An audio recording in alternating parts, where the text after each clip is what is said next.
लेके आती, उग्रस्थान बोला है अमेरिका, पाश्चात्य देश, जहां पर उग्र कार्य होते रहते हैं। रज और तमोगुण से भरे हुए जगत है। रजस्तमोगुणे येरा सब आक्षण वासुदेव कथा रुचि नहीं से प्रसन्न। यहाँ की जनता अधिकांश रजस और तमोगुण में है, आच्छादित है, और भौतिक यानी वो भौतिकता में, भौतिक जीवन में मग्न है। वे अपने आप को उसमें ही भौतिक जीवन में सुखी और संतुष्ट मानते हैं, समझते हैं।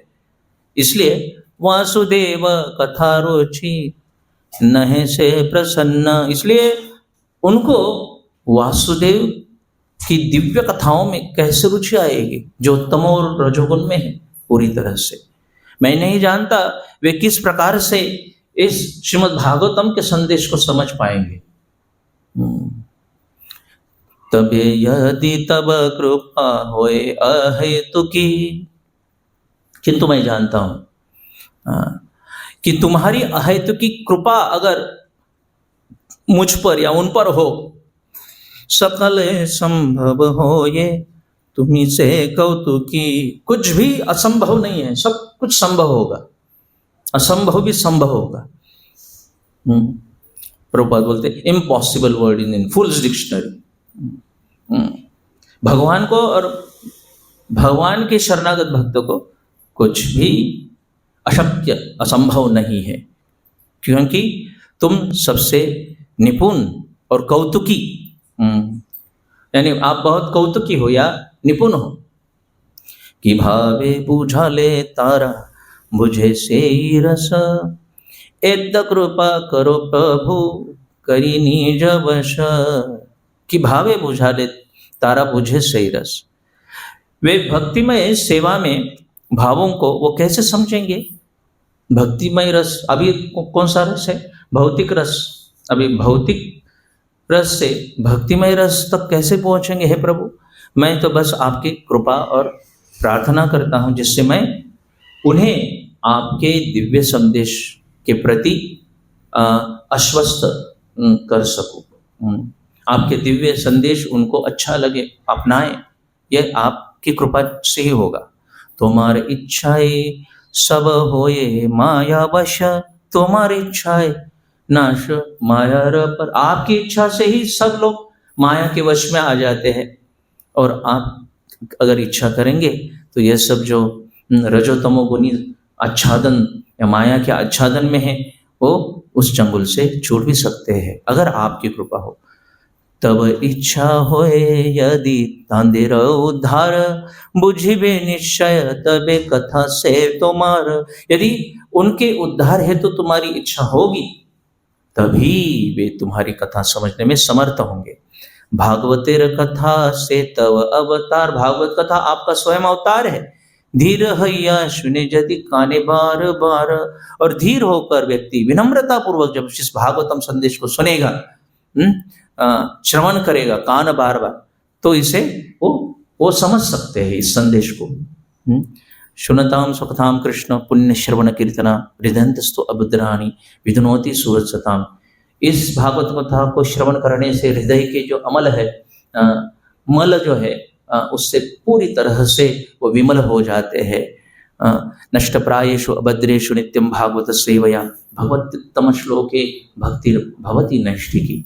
और इस तरह से अगर प्रायशः वो अगर नित्य यानी हर रोज श्रीमद् भागवतम का अगर श्रवण इस तरह से करेंगे, भागवतम की सेवा करेंगे, तो भगवती उत्तम श्लोके, इस भगवान के उत्तम श्लोक यानी इस भागवतम का जो गुणगान है भगवान का किया हुआ, इसके प्रति उनकी नैष्ठिकी भक्ति उत्पन्न होगी। यानी अनर्थ निवृत्ति के बाद का यह स्तर आएगा। तदा रजस्तमो भामा काम लोभादय चेत ये तेरा विध्वंसितम सत्वे प्रसिद्धति। और इस तरह से सत्व गुण में, शुद्ध सत्व में वो स्थित हो जाएंगे, रज और तमोगुण का जो प्रभाव है उससे दूर हो जाएंगे, और ऊंचा जो शुद्ध सत्व है उसमें वो स्थित होंगे। एवं प्रसन्न मनसो भगवत भक्ति योगता भगवत तत्व विज्ञानम मुक्त संगस्य जायते। इस तरह से वो प्रसन्न मनसो होंगे, यानी भाव और प्रेमा भक्ति के स्तर पर पहुंचेंगे। और भगवत तत्व विज्ञान मुक्त संगस्य जायते, और भगवत प्रेम का जो तत्व है उससे जानकर पूरी तरह से मुक्त होंगे। विद्यते हृदय ग्रंथि छिद्यन्ते सर्व संशया चेत क्षीयन्ते चास्य कर्माणि दृष्टमेवात्ममीश्वरे। इस तरह से हृदय में जो जन्म जन्मांतर गांठ पड़ी हुई है अभद्रों की, हृदय ग्रंथि है, यानी आसक्ति जो है वो ग्रंथि को आप छुड़ा नहीं सकते। इतना ग्रंथि जब टाइट हो जाता है तो क्या करना पड़ता है, सीजर लेना पड़ता है, इधर काटो उधर काटो, ग्रंथि को फेंको। तो भगवान क्या करते, ऑपरेशन करते हैं, क्योंकि ग्रंथि इतना टाइट है उसको अनटाई नहीं कर सकते, छोड़ नहीं सकते, ऐसी ग्रंथियां हैं हमारी। हाँ, तो वो क्या करते, ऑपरेशन। हाँ, वो क्या है, वो है भागवतम कथा। तो इस तरह से आगे बोलते हैं, रजस्तमोहते तबे पाइबे निस्तार हृदय अभद्र सब भुचिबे तहार। तो वही व्यक्ति जो है रजस और तमोगुण के प्रभाव से जो निस्तार पा लेगा, निस्तार हो जाएगा, उसका पार होगा, और उनके हृदय में सभी अभद्र सब घुचिबे तहार, अभद्र हट जाएंगे। कि कोरे बुझावो कथा कथा वर से ही चाही, मैं उन्हें कृष्ण भावना का संदेश आखिर कैसे समझाऊंगा।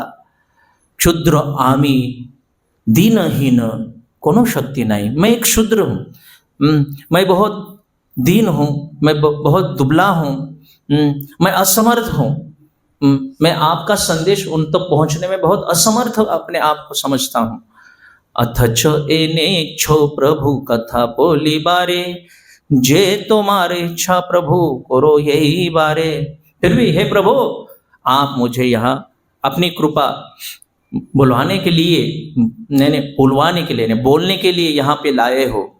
अब यह आप पर निर्भर है कि आप मुझे अपनी इच्छा अनुसार या तो सफल बनाए या असफल बनाए। जे तुम्हारी इच्छा प्रभु करो यही बार, यही बार है। यानी प्रभुपाद जी ने बहुत प्रयत्न किया था इंडिया में, मगर भगवान की इच्छा नहीं थी कि वो यहाँ पर प्रचार करे, इसलिए वो हर एक उनके प्रयास पे असफल रहे। Series of defeat in preaching. और इस बार क्या बोल रहे, इस बार भी जो भी होगा वो आपकी इच्छा से होगा, सफलता असफलता आपके हाथ में। हाँ, मैं तो कठपुतली हूँ आपके हाथ। अखिल जगत गुरु वचन से आमार, अखिल जगत गुरु आप हैं। मैं तो केवल आपके वचन को सिर्फ दोहराने वाला हूँ। अलंकृत कोरिबार क्षमता तोमार, और इसलिए मेरे वचन को क्या करे आप, अलंकृत करें, यानी वचनों को समझने के लिए अनुकूल बनाए। तब कृपा हले मोर कथा शुद्ध हवे, अगर आपकी अहेतु की कृपा होगी तो मेरे वचन, मेरी कथा शुद्ध होगी।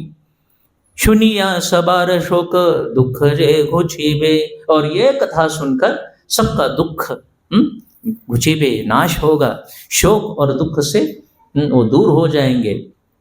आनिया छे यदि प्रभु हमारे ना चाहते, शिल प्रभुपाद बोल रहे हैं, हे प्रभु,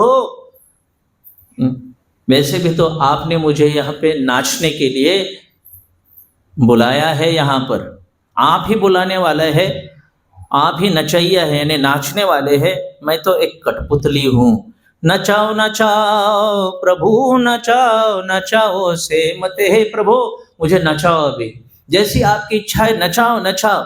काष्ठेर पुतली यथा नचाओ से, एक काष्ठर पुतली जैसे रहती है, वो जो उसका मालिक रहता है उसके आदेशानुसार जो सा इंडिकेट करता है, जैसे उंगली हिलाता है वैसा वो नाचते रहता है। आप अभी वो उंगली हिलाओ और मुझे जैसा नाचना आपकी इच्छा से नचाओ। भक्ति नाही वेद नाही नाम खूप दारो, भक्ति वेदांत नाम तुम्हें सार्थक करो। भक्ति भी नहीं मुझ में और ना ही मुझे शास्त्र का कोई ज्ञान है। भक्ति नहीं वेद नहीं, मगर मेरा नाम तो आपने दिया है भक्ति वेदांत, मगर मेरे पास भक्ति भी नहीं और शास्त्र का ज्ञान भी नहीं है। अभी ये भक्ति वेदांत नाम सार्थक करने की जिम्मेदारी आपकी है। भक्ति वेदांत नाम अबे सार्थक करो, आप चाहो तो ये मेरा नाम सार्थक कर दे। श्रील प्रभुपाद की, भक्ति वेदांत स्वामी श्रील प्रभुपाद की। हरे कृष्ण। ओम अज्ञानतिमिरन्धस्य ज्ञानाञ्जनशलाकया चक्षुरुन्मिलितं येन तस्मै श्रीगुरवे नमः। नमो विष्णुपादाय कृष्णप्रेष्ठाय भूतले श्रीमते भक्तिवेदांत स्वामिनिति नामिने। नमस्ते सारस्वते देवे गौरवाणी प्रचारिणे निर्विशेष शून्यवादी पाश्चात्य देशतारिणे। श्री कृष्ण चैतन्य प्रभु नित्यानंद श्री अद्वैत गदाधर शिवासादि गौर भक्त। हरे कृष्ण कृष्ण कृष्ण हरे हरे, हरे राम राम राम हरे हरे। हरे कृष्णा। आखिरकार हुबली में श्रील प्रभुपाद आ ही गए। बहुत दिन की प्रतीक्षा। जितना विप्रलंब हो ना, जितना विप्रलंब हो उतना प्रेम बढ़ता है। यही कारण है श्रील प्रभुपाद थोड़े लेट से आए। वो हमारे उंगली पे नाचने वाले नहीं हैं, उनके उंगली पर हम नाचने वाले हैं। है ना? तो ये श्रील प्रभुपाद की इच्छा थी कि थोड़ा और विरह हो जाए। तो हरे कृष्णा। तो श्रील प्रभुपाद आए हैं और वही प्रचार करने वाले हैं, और हम इच्छा करते हैं कि वो हमें उनके इच्छा से नचाएं। श्रील प्रभुपाद उनके आदेशों के अनुसार हमें नचाए, और जो भी प्रचार प्रसार होगा उसमें हमें एक माध्यम बनाए। जो श्रील प्रभुपाद ने विश्व भर प्रचार किया उसका मेन जो भाव है इस उनके ही वैष्णव गीत में हम देखते हैं कि किस तरह से जब भक्त भगवान के हाथ में एक नम्र साधन बनता है, गुरु के हाथ में एक नम्र साधन बनता है, तब असंभव चीज़ भी संभव हो जाती है। तो जो भक्त है वो हमेशा समझता है कि पंगुम लंघायते गिरिम, मैं तो पंगु हूँ, ना ही मुझे कुछ, मेरी वाणी में कुछ शक्ति है, ना ही मुझ में शुद्धता है, नहीं वेदों का ज्ञान है। तो ये जो बड़ा पर्वत है उसको पार करना आसान हो जाता है अगर भगवान की कृपा हो। एक पंगु यानी जो पूरी तरह से लापरवाही है, हैंडीकैप है, वो भी पर्वत को पार कर सकता है। नथिंग इज इम्पॉसिबल, सब कुछ पॉसिबल है अगर विश्वास है भगवान की कृपा के ऊपर और अपने खुद के प्रयास। भगवान की कृपा के लिए प्रार्थना कर रहे श्रील प्रभुपाद, इसका मतलब ये नहीं कि वो गए न्यूयॉर्क में और एक कुर्सी पे बैठ गए बस, या एक मठ में बैठ गए और वहाँ से सारा प्रचार हुआ, अपने आप होते रहा।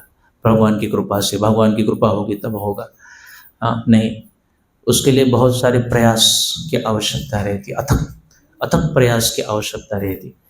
प्रचार के लिए शुद्धता, नम्रता और प्रयास, सभी चीज़ें आवश्यक है। हरे कृष्णा। तो ये आप सबकी शुद्धता है, आपके प्रयास है, आपकी नम्रता है, इसलिए हुबली में अभी प्रचार हो रहा है, बढ़ रहा है, और श्रील प्रभुपाद की कृपा से अभी वो और बढ़ेगा। रात दुगनी बोलते हैं ना, क्या, दिन दुगना रात चौगनी। दिन दुगना रात चौगनी प्रगति होगी, यानी मल्टीपल। हरे कृष्णा। तो हम सोच रहे थे क्या चर्चा करें आज, क्योंकि शिल प्रभुपाद आए हुए हैं। शिल प्रभुपाद के गुण हम गाते हैं कुछ। आप कितने भक्त हैं यहाँ पे जिन्होंने शिल प्रभुपाद के लीलामृत ग्रंथ पढ़ा है? लीलामृत को पढ़ा हुआ है? प्रभुपाद लीलामृत। हाँ, अच्छा, ओके, हरे कृष्णा। तो शिल प्रभुपाद के लीलामृत जो लिखा गया वो उनके जाने के पश्चात उनके शिष्य सत्स्वरूप दास गोस्वामी, इन्होंने यह जिम्मेदारी ली थी। जो एक बार शिल प्रभुपाद के पर्सनल सर्वेंट सेक्रेटरी भी हुआ करते थे। तो उन्होंने इस लीलामृत ऐसे सुंदर ग्रंथ लिखा है जिसके द्वारा हमें भक्तिमय जीवन में बहुत प्रेरणा मिलती है। लीलामृत जो है वो श्रीमद् भागवतम से पहले भी हमने पढ़ना चाहिए। क्या सुना? प्रभुपाद लीलामृत जो है वो श्रीमद् भागवतम या गीता उससे भी पहले पढ़ना चाहिए। क्यों? क्योंकि तब हमें शिल प्रभुपाद की दिए हुए परपोट गीता और भागवतम को अच्छी तरह से हम डाइजेस्ट कर पाएंगे कि इनको देने के लिए इस आचार्य ने, इस साधु ने कितना कितना कष्ट झेला है। और फिर मन में एक इच्छा आ जाती है कि how can I help, how can I assist, मैं किस तरह से शिल प्रभुपाद को मदद कर सकता हूँ इस प्रचार कार्य में। उन्होंने इतना कुछ किया है हमारे लिए। तो हार्ट फिल्स विद ग्रैटिट्यूड फॉर शिल प्रभुपाद। और जब तक हमारे जीवन में ये कृतज्ञता, ग्रैटिट्यूड नहीं है, तब तक हम आध्यात्मिक जीवन में प्रगति नहीं कर सकते। Unless and until we have our heart is filled with gratitude, we cannot make even an inch of progress in bhakti. क्योंकि भक्ति तत्व को हम जान ही नहीं पाएंगे अगर हृदय में नम्रता और हृदय में कृतज्ञता नहीं है। तो कृतज्ञता हर एक व्यक्ति के प्रति हम व्यक्त करना चाहिए भक्तिमय जीवन में। खासकर इस संस्था को बनाने वाले फाउंडर आचार्य, उनको बोला जाता है शिल प्रभुपाद। और शिल प्रभुपाद को इस संस्था के प्रथम मूलभूत शिक्षा गुरु भी है, सबके शिक्षा गुरु है। क्या शिल प्रभुपाद हम सबके शिक्षा गुरु है? क्योंकि इस संस्था में जो भी शिक्षाएं हम देते हैं उन शिक्षाओं का मूलभूत और प्रमुख स्रोत जो है वो शिल प्रभुपाद के ग्रंथ, शिल प्रभुपाद में लिखे हुए तात्पर्य उन ग्रंथों के ऊपर, वही हमारा क्या है, फाउंडेशन है। और जब तक ये फाउंडेशन बना रहेगा ये संस्था बनी रहेगी। तो इसलिए हमें शिल प्रभुपाद का जो लीलामृत ग्रंथ है वो जरूर पढ़ना चाहिए हर एक भक्त ने। तो आपको मालूम है इस्कॉन डिसाइपल कोर्स, जिन्होंने किसने इस्कॉन डिसाइपल कोर्स से कोर्स किया हुआ है, हाथ खड़ा कीजिए। आईडीसी बोलते उसको, आईडीसी। हाँ, तो आईडीसी कोर्स जिन्होंने जिन भी भक्तों ने मन में यह तय किया कि मुझे दीक्षा लेना है जीवन में। दीक्षा लेना है इसका मतलब नहीं कि सन्यासी बनना है या कुछ घर बार छोड़ना है, यह मतलब नहीं है।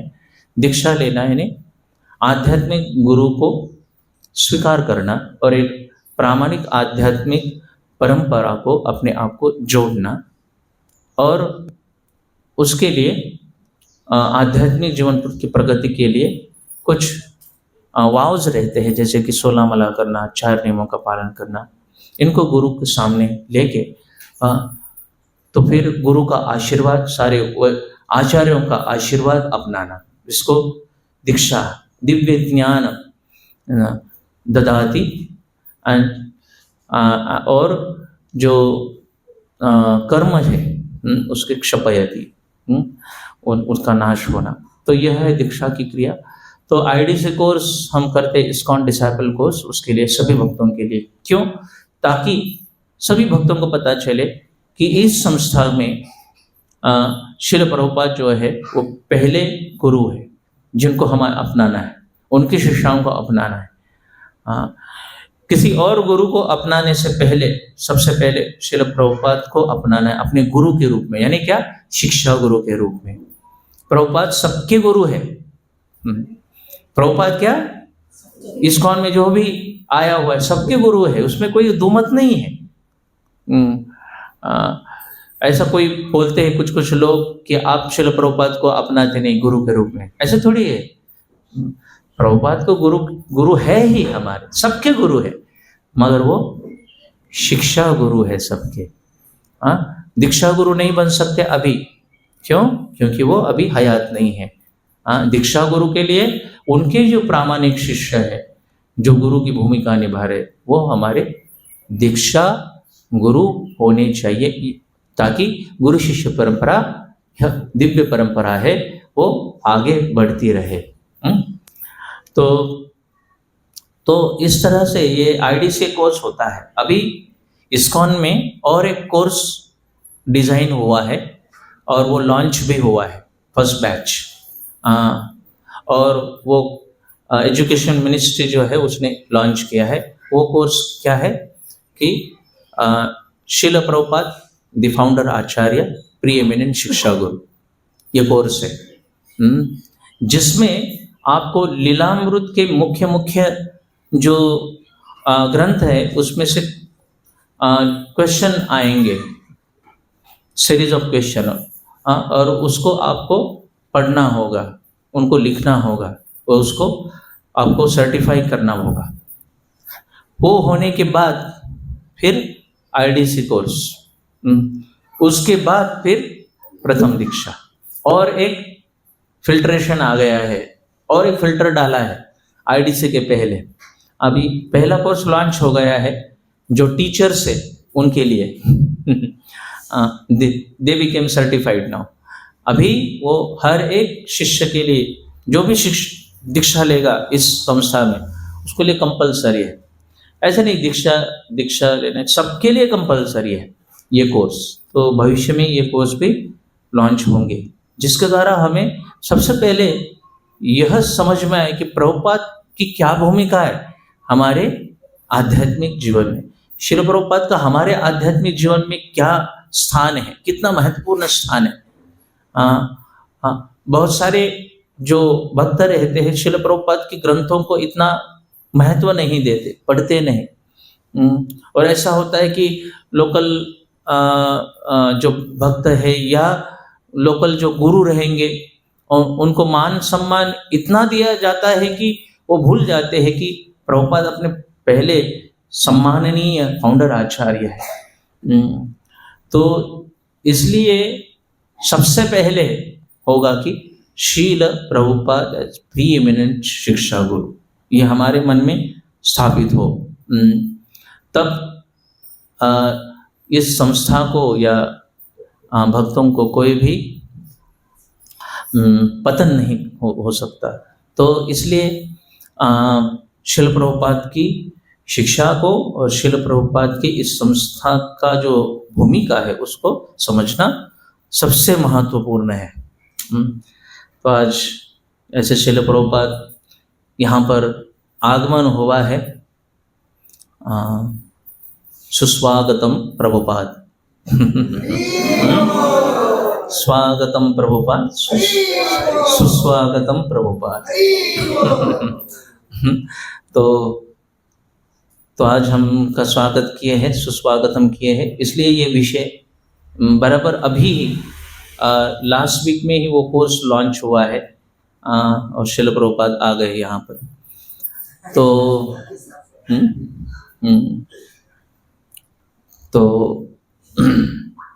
तो इस तरह से अभी समय तो हो गया है, एक विषय के ऊपर चर्चा करते हैं, एक 10 मिनट। के लिए अभी तक मैंने स्टार्ट ही नहीं किया लेक्चर। अभी तो ये तो चल रहा था, प्रिपरेशन चल रहा था।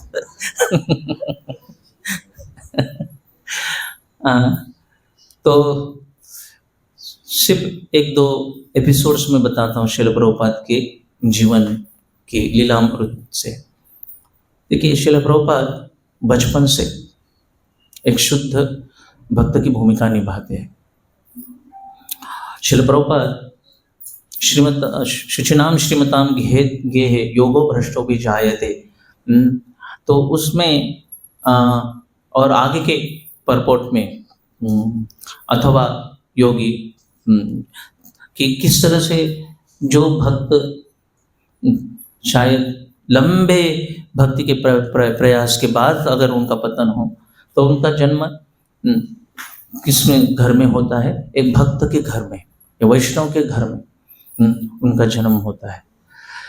तो श्रील प्रभुपाद उस परपोट में लिखते हैं कि ऐसे बहुत सारे वैष्णव संप्रदाय हैं जिनके पुरखों से पूर्वजों से सारे आचार्य उनके परिवार में जन्म लिए हैं। और प्रभुपाद बताते मेरे गुरु महाराज भक्ति सिद्धांत सरस्वती ठाकुर और मैं खुद ऐसे ही भाग्यवान जीवों में से एक है कि हमारा भी जन्म एक शुद्ध वैष्णव के घर में हुआ। तो श्रील प्रभुपाद के जो पिताजी थे गौर मोहन डे, वो शुद्ध भक्त थे। बचपन से राधा गोविंद की जो विग्रह की पूजा वो करते थे घर। श्रील प्रभुपाद बताते थे कि business was secondary, his main business was worshipping Krishna. क्या? My father's main business was to worship Krishna. तो गौर मोहन डे उन्होंने बचपन से श्रील प्रभुपाद के ऊपर अच्छे भक्तिमय संस्कार किए। इसलिए चाहे वो कॉलेज में गए, इधर गए उधर गए, बहुत सारे डिस्ट्रैक्शंस रहते हैं। प्रभुपाद के लिए क्या डिस्ट्रैक्शन था? Gandhian movement. आजकल के क्या डिस्ट्रैक्शन रहते युवकों के? बोलो मत। पूछो ही मत इसके बारे में, क्या क्या डिस्ट्रैक्ट। प्रभुपाद भी थोड़े डिस्ट्रैक्ट हो गए थे। वो क्या डिस्ट्रैक्शन था? Gandhian movement. क्यों? क्योंकि गांधी हमेशा भगवत गीता साथ में रखते हैं। मे भी स्वतंत्र भारत होगा तो वो स्पिरिचुअलिटी, आध्यात्मिकता को प्राधान्य देके ये भारत को एक आध्यात्मिक गुरु बनाएंगे। ये इस भाव से श्रील प्रभुपाद गांधीयन मूवमेंट में ज्वाइन हुए थे, मगर उनको ज़्यादा पॉलिटिक्स में रुचि नहीं था। और श्रील प्रभुपाद स्कॉटिश कॉलेज में जब पढ़ रहे थे, उनका एक कक्षा के ऊपर जो था, अगले कक्षा में अगर वो 11वीं में तो 12वीं में सुभाष चंद्र बोस थे, उनके ही कॉलेज। सुभाष चंद्र बोस ऐसे थे कॉलेज के दिनों में लीडर, स्वतंत्र संग्राम के लिए झगड़ना चाहिए, तो सबको इंस्पायर कर रहे थे। और प्रभुपाद भी उससे बहुत प्रभावित हुए थे, सुभाष चंद्र बोस। मगर दो थे ना स्ट्रीम्स, एक गांधीयन स्ट्रीम और सुभाष चंद्र अहिंसा का। अहिंसा किसका? गांधी का। सुभाष चंद्र बोस, तो मुझे खून दो, मैं तुम्हें आज़ादी दूंगा। Give me blood. मगर फिर भी प्रभुपाद फोकस थे, चाहे ये वो independence for the purpose of spiritual emancipation, आध्यात्मिक मुक्तता, इसके लिए वो इंटरेस्ट। और जब डिग्री का समय आया गया, प्रभुपाद ने अपना डिग्री जो है रिजेक्ट किया। गांधी नॉन कोऑपरेशन मूवमेंट, उसमें उन्होंने भाग दिया, सक्रिय रूप से वो भाग ले रहे थे। इस तरह से जब भाग लिए थे, और तभी उनका मैंने कॉलेज के दिन में ही उनका शादी हो गया था। उस समय शादी जल्दी होता था, और ऐसे नहीं कि 22 हो गए, 25 हो गए, 28 हो गए, 30 हो गए, 35 हो गए, फिर भी शादी नहीं हो रहा है। क्या करियर बना रहा है? हाँ, करियर सेट कर रहा है। तब तक परिवार का करियर सपाट हो जाता है। हाँ, तो प्रभुपाद बहुत जल्दी शादी किए, और उनको जिससे शादी करनी थी उससे नहीं उनका शादी हुआ था। प्रभुपाद तो शिल प्रभुपाद किसको चाहते थे, चाहे उनके अगर शादी होगी तो मेरे आध्यात्मिक जीवन में मदद होगी और प्रगति होगी, और उससे शादी नहीं होती होके राधा रानी दे करके एक दे सरनेम, तो उनसे उनकी शादी हो गई। और प्रभुपाद खुश नहीं थे, क्योंकि वह यद्यपि दिखने में बहुत सुंदर थी, सुशील सब थी, मगर आध्यात्मिक जीवन में बिल्कुल रुचि नहीं थी। और उसके बाद में शिल प्रभुपाद फ्रस्ट्रेट हो गए शादी करके। तो शिल प्रभुपाद ने यह भी निर्णय लिया कि मैं अभी सेकंड विवाह करूंगा, इसके साथ ही साथ एक विवाह करूंगा जो मेरे आध्यात्मिक जीवन में मुझे मदद करे। और ये प्रपोजल, और प्रभुपाद ने जाके वो सब तय करना वगैरह सब फिक्स किया था, ऑलमोस्ट फिक्स हो ही रहा था। तब उनके जो पिता है उन्होंने बोला, ये आप आगे मत बढ़ना, no need for you to get married, second marriage, क्योंकि ये जो पत्नी है आपके आध्यात्मिक जीवन में साथ नहीं दे रहे, अनफेवरेबल है, अच्छा है, आगे जाके भविष्य में आपके हृदय में वैराग्य आ जाएगा, और इसके कारण आप क्या करोगे, आध्यात्मिक जीवन में ज्यादा प्रगति करोगे।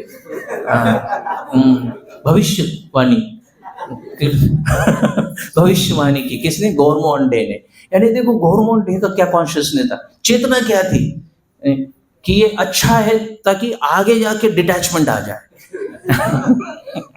वैराग्य आ जाए, जैसा अंग महाराज को हुआ था अपने पुत्र के प्रति।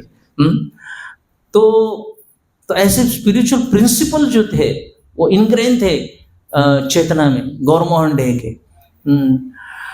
तो आगे जाके फिर शिल प्रभुपाद की भेंट हुई भक्तिसिद्धांत सरस्वती ठाकुर से 1922 में।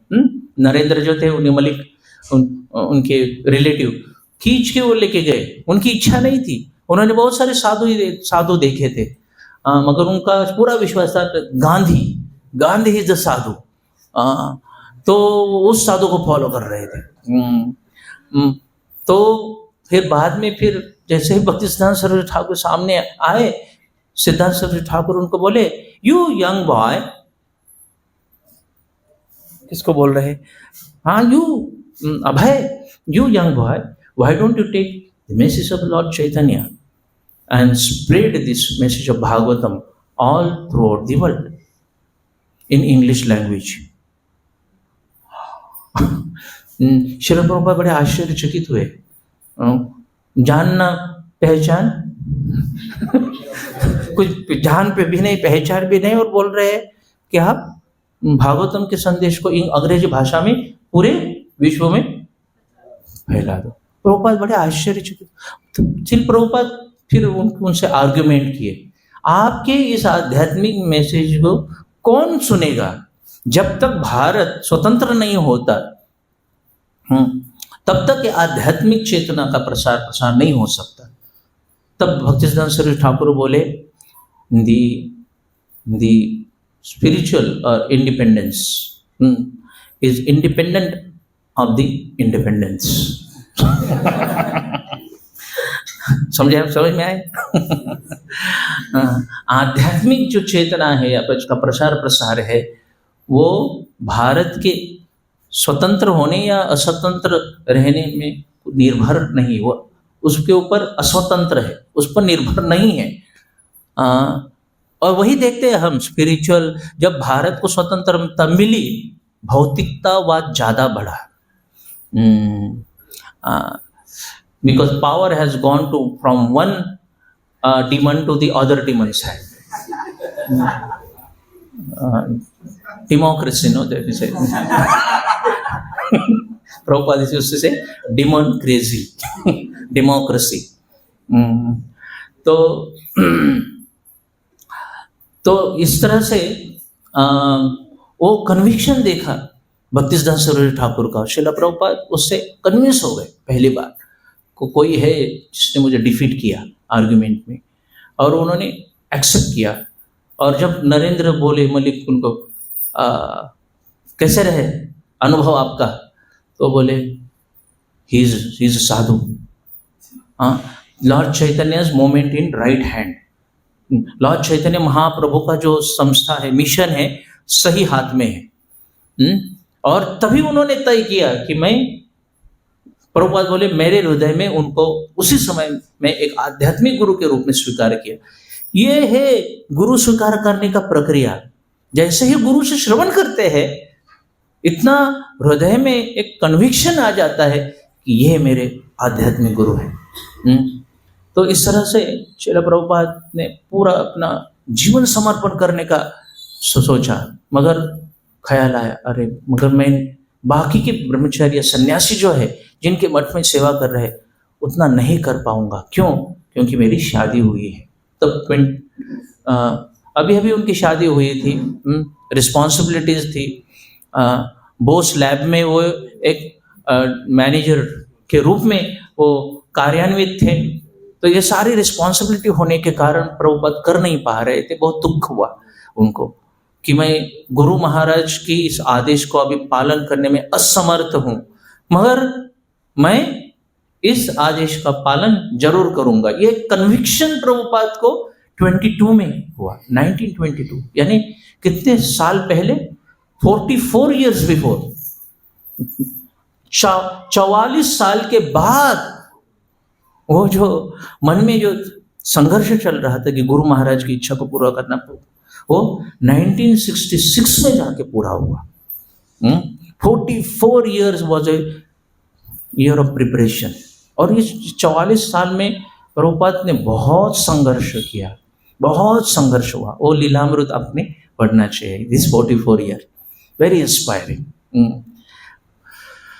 हाँ, तो यही है श्रील प्रभुपाद, गृहे थाको वने थाको सदा हरि बोले डाको। श्रील प्रभुपाद कौन बोल सकता है? एक मामूली केमिस्ट, एक गृहस्थ जो इलाहाबाद में दवाई बेच रहा है, बाद में जाके यही जगत गुरु बन जाएंगे और पूरे विश्व का उद्धार करेंगे। कौन सोच सकता है? कोई सोच भी नहीं सकेगा कि ये जो केमिस्ट है अभी, जो अभी फार्मेसी में बैठे हुए हैं, आगे जाके विश्व गुरु बनने वाले हैं। तो दैट इज, ऐसा क्यों हो पाया? तो यह आज वैष्णव गीत जो हमने गाया, ये है भावना भक्त का। श्रील प्रभुपाद से हम यही प्रार्थना करते हैं कि हम एक एक्टिव, पैसिव नहीं, एक्टिव इंस्ट्रूमेंट बने in the hand of Srila Prabhupada and their representative, उनके प्रतिनिधि। और श्रील प्रभुपाद के द्वारा हम एक एक्टिव इंस्ट्रूमेंट बन सके, ताकि आगे जाके भविष्य में हम इस कृष्ण भावना को का प्रचार कर सके अपनी पात्रता से। और यह सही भाव जो है वो हमें प्रदान करे, ताकि हम खुद का भी उद्धार करें, जन्म सार्थक करी और कर पर उपकार। श्रील प्रभुपाद की जय। तो श्रील प्रभुपाद आए हैं, तो श्रील प्रभुपाद को कुछ वचन देना पड़ेगा। वो है, हम नित्य नियम से श्रील प्रभुपाद के ग्रंथों का हम अच्छी तरह से अध्ययन करें और इन ग्रंथों का वितरण करें। दोनों भी आवश्यक है, अध्ययन करना और इनका वितरण करना, दोनों भी आवश्यक है। तो श्रील प्रभुपाद हमें योग उतना समय दे पाए, समय से भी ज़्यादा वो इच्छा दे पाए, वो उत्साह दे पाए, ताकि हम उनके ग्रंथों को पढ़ सके, उनको रिलीज कर सके और इनके संदेश को हर एक लोगों तक पहुंचाने में एक माध्यम बन सके। श्रील प्रभुपाद की थैंक यू, धन्यवाद। ಹರೇ ಕೃಷ್ಣ. ತುಂಬಾ ವಿಶೇಷವಾದಂತಹ ಇವತ್ತಿನ ಶ್ರೀಲ ಪ್ರಭುಪಾದರ ಸ್ವಾಗತದ ಸಮಾರಂಭದಲ್ಲಿ ಶ್ರೀ ಸದಾಶಿವ ಪ್ರಭು ಅವರು ಶ್ರೀಲ ಪ್ರಭುಪಾದರ ಜೀವನದ ಕ್ಷಣಗಳನ್ನ ತುಂಬಾ ಅಚ್ಚುಕಟ್ಟಾಗಿ ನಮಗೆ ವಿವರಣೆ ಮೂಲಕ ಹೇಳುವ ಮೂಲಕ ಹೇಗೆ ಭಗವಂತನ ಇಚ್ಛೆಯನ್ನ ಪೂರ್ತಿ ಮಾಡುವಲ್ಲಿ ಅವರನ್ನ ನಿಮಿತ್ತ ಕಾರಣವಾಗಿ ಅವ್ರನ್ನ ಅವರು ಭಗವಂತ ಸ್ವೀಕಾರ ಮಾಡಿದ್ರು.